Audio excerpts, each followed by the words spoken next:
Bonjour, mesdames et messieurs, bienvenue dans ce flash d'information. La réunion des ministres des Finances de la zone franc s'est achevée vendredi 14 avril dernier à Abidjan, dans un contexte économique marqué par des incertitudes au plan international et régional. Le ministre Adama Koné et ses hôtes ont réitéré leur engagement à œuvrer pour le développement de la zone franc. Selon Adama Koné, le ministre de l'Économie et des Finances, il n'y a pas de souci à se faire concernant l'avenir du franc CFA qui se porte bien. Nous avons l'un des meilleurs taux de croissance économique au monde au niveau de la zone UEMOA. Nous avons une bonne monnaie, nous avons une bonne zone et nous devons nous en féliciter. Ce sont les mots du ministre Adama Koné.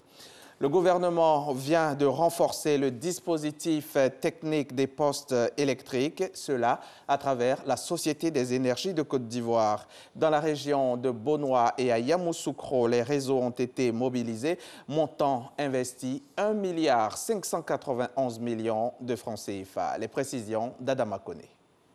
La modernisation du réseau électrique préoccupe le gouvernement ivoirien.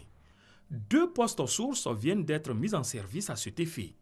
Pour une bonne qualité du service de fourniture d'électricité, l'État, appuyé par la Banque ouest-africaine de développement, a mis la main à la poche. 1,591 milliard de francs CFA. C'est le montant de ces équipements opérationnels depuis la veille de la fête de Pâques. À Yamoussoukro, ce sont 671 millions qui ont permis de réhabiliter le poste 0. Objectif, réduire le temps d'intervention en cas d'interruption d'électricité. Avant la réhabilitation de ce poste, lorsqu'il y avait un défaut sur le réseau, la clientèle était obligée d'appeler les agents d'exploitation de la CIE.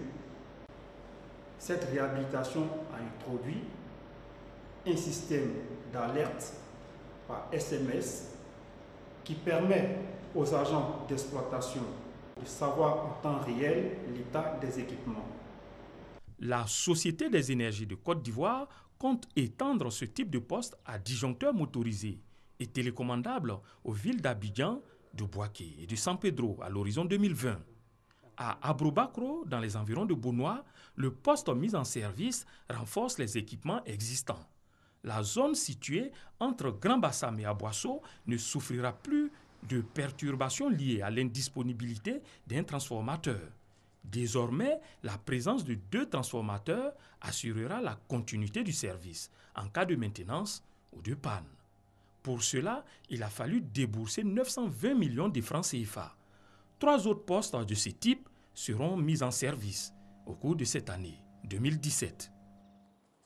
L'actualité internationale en bref, rendons-nous tout d'abord au Niger où après la mort d'un étudiant lundi 10 avril dernier, une vidéo circule sur les réseaux sociaux montrant des policiers qui tabassent un étudiant dans un pick-up.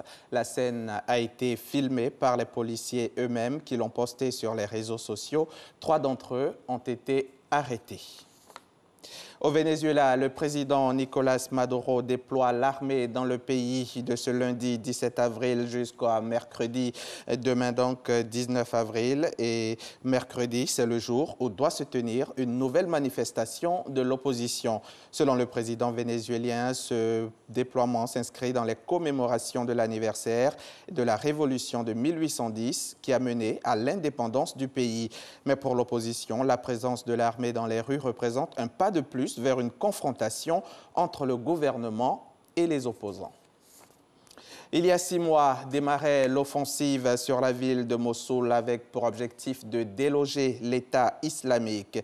Cette bataille menée par l'armée irakienne qui bénéficie du soutien de la coalition internationale anti-djihadiste n'est pas encore gagnée. L'organisation État islamique, quoique repoussée dans ses derniers retranchements, joue la carte de la résistance au vu de l'intérêt stratégique de la ville de Mossoul. Fin de ce flash, on se retrouve à 13h.